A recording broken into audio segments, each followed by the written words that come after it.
What's up, everyone? Welcome back to the channel. Boozer here. Thanks for stopping by.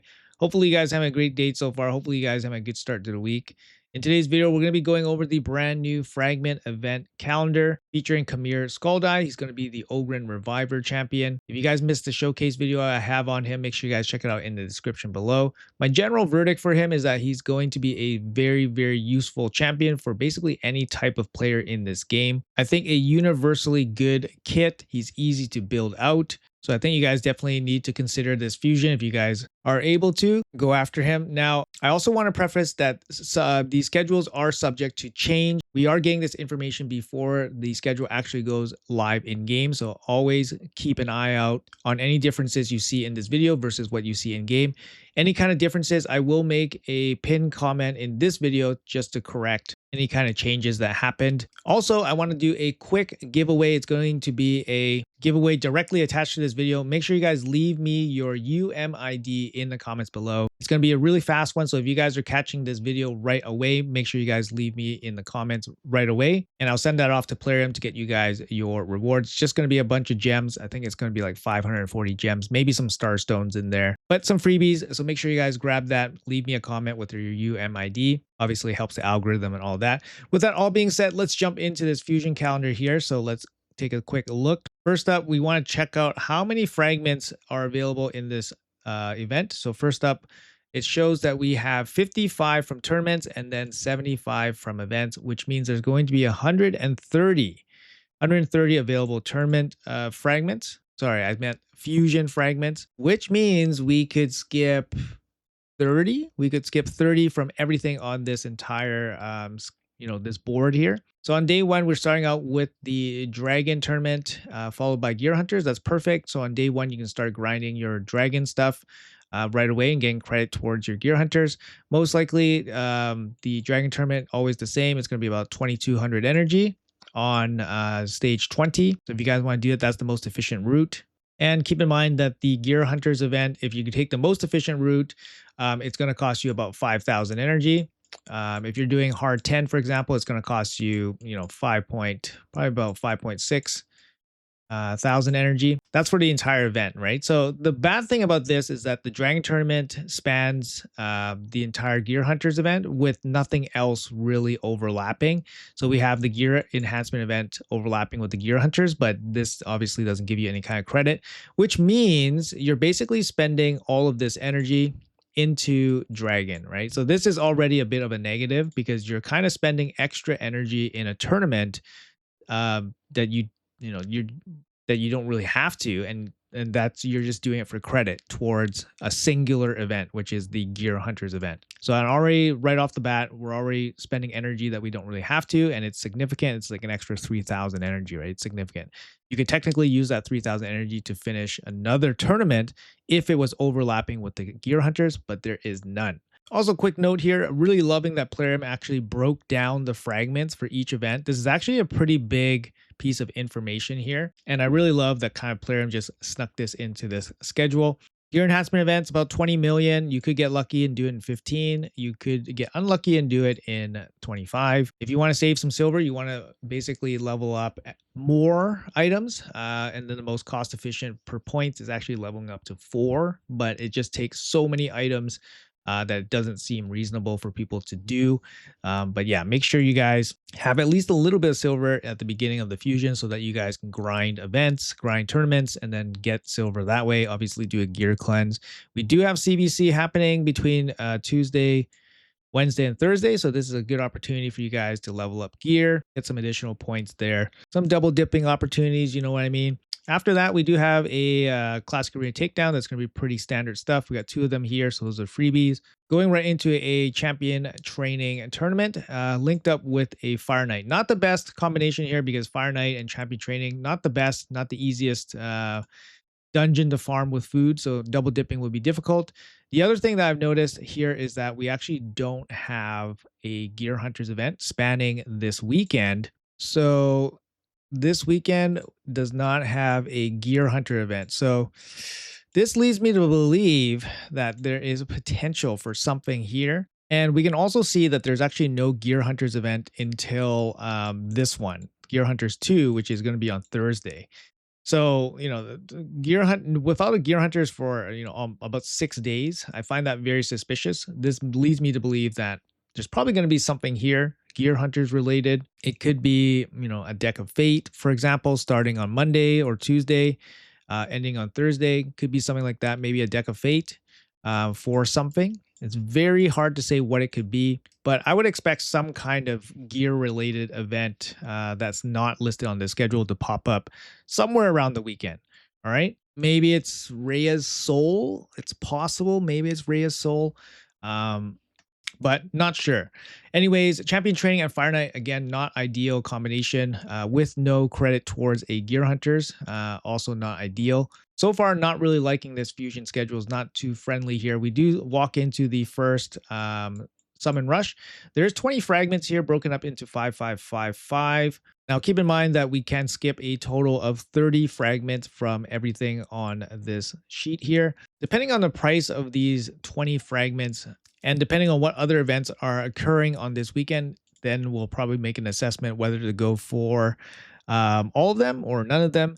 Like I said, you can skip 30. So you can fully skip this first summon rush, but you'll be down 20 fragments right away. So we'll have to take a look once that summon rush opens. Now, another negative here is that this ice golem, again, similar to the fire knight, is kind of just floating here in limbo. You're not going to be able to get credit from the energy put into Ice Golem into like a Gear Hunters event. So for example, there's 2200 in this Fire Knight, and then there's 2200 in the Ice Golem. Kind of just not going towards any credit towards Gear Hunters unless there's a special Gear Hunter related event. We do see another Gear Enhancement event here. Actually, we see the standard 3 here. And then we're actually seeing a Summon Rush 2. So the Summon Rush 2 is kind of interesting. We see 15 fragments here.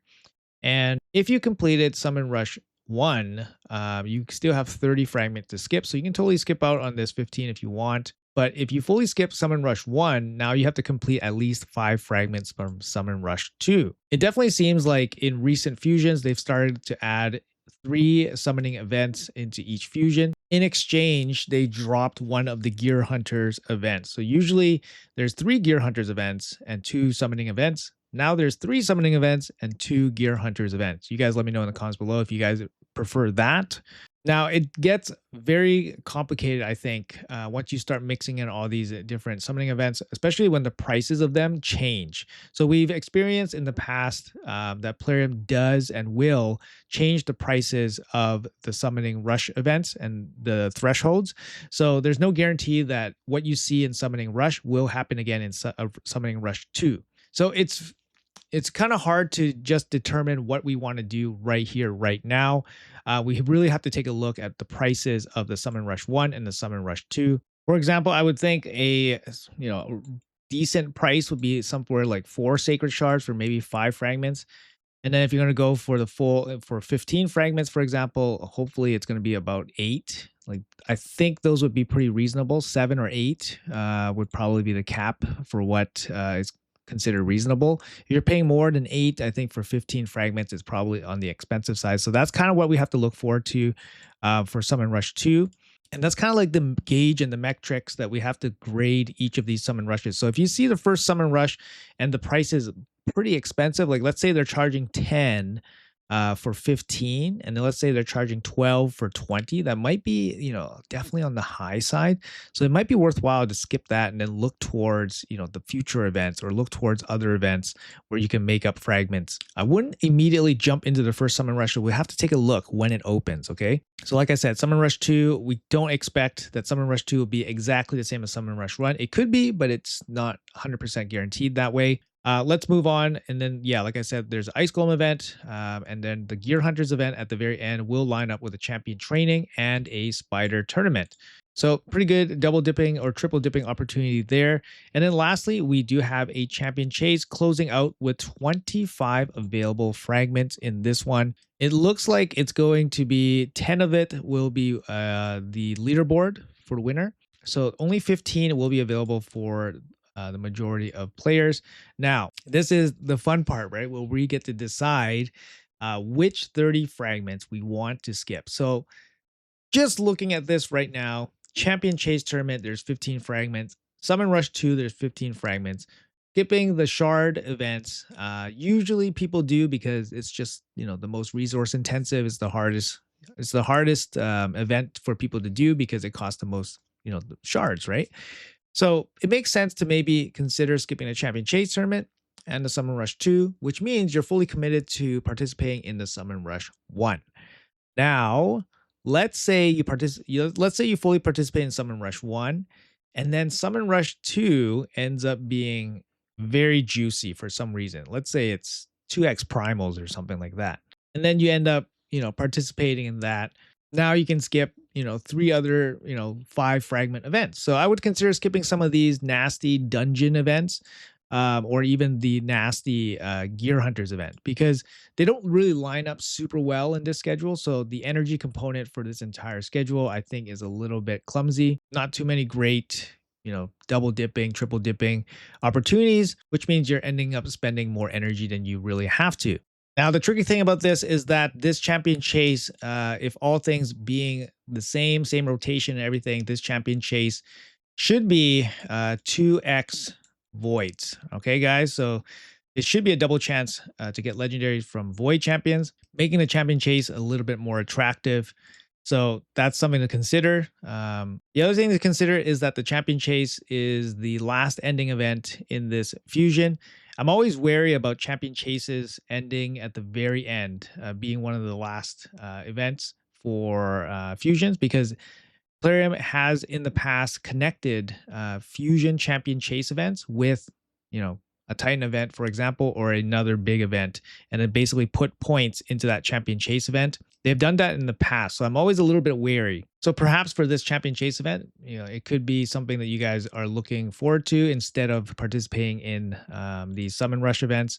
It really depends on what your account has. Like, for example, I recently pulled my void shards, so I don't have a lot, and this event is going to be happening in 2 weeks, so I don't expect to have a lot of void shards going into here. So I think for me, I probably will participate in one of these summon rushes just to give myself a little bit of flexibility. I'm also going to be on vacation for a good chunk of this fusion, so it's going to make things a little bit more difficult for me. But overall, I'm not a huge fan of this schedule. Like I said, there's not a lot of good opportunities to double and triple dip. There is only 2 Gear Hunters event, which is a good thing, but that leaves a potential Gear Hunter related event happening within the first and second one, with in between those two. It's going to be interesting to see what kind of event they have in mind. Keep in mind, there's going to be 3 summoning events, and we can skip 30 of these fragments. Technically, you can skip the Champion Chase and Summon Rush 2, and you'll still be in line to get everything. But we're going to have to see how much these 20 fragments in the Summon Rush 1 actually going to cost. Like, if it's going to cost you 12 Sacred Shards for 20, I think that's a little bit expensive, committing 12 Sacred Shards to a fusion. Also, keep in mind that it's a fragment fusion, so you're not going to get any tokens out of it. You also can't exchange it for any kind of fusion exchange champion that you guys want, so keep that all in mind. But also, Khamir, I think, is a very, very good champion. I think a lot of people are planning to skip him, mainly because they want to save resources, for example, because he's a fragment fusion and they don't get a token out of him. There's also rumblings of a potential collab coming soon. If Plarium's operating the same way they did last year Ninja Turtles came at the end of August. So my prediction is that there's probably going to be a collab popping up sometime in August. So there's definitely something to consider there, right? So if you guys are thinking about going for this, there's a lot of things to consider. First of all, the schedule is not very friendly, but he's a good champ. He's a good champ. But there's also other things to consider too, like whether you have resources for whatever event happens after the fusion. So a lot of things to consider. Hopefully this video was informative and helpful for you guys. Like I said, we're doing a giveaway here. Quick gem giveaway. Leave your UMID in the comments below. Yeah, let me know in the comments below what you guys think. I'll leave a pinned comment with any kind of corrections. Like I said, this fusion schedule is subject to change. We're getting this schedule a little bit in advance. If this was helpful for you guys, make sure you guys leave a like and make sure you guys subscribe to the channel for future content. Thanks for watching until the end, guys. Have a great day. Have a great start to the fusion, and I'll see you guys in the next video.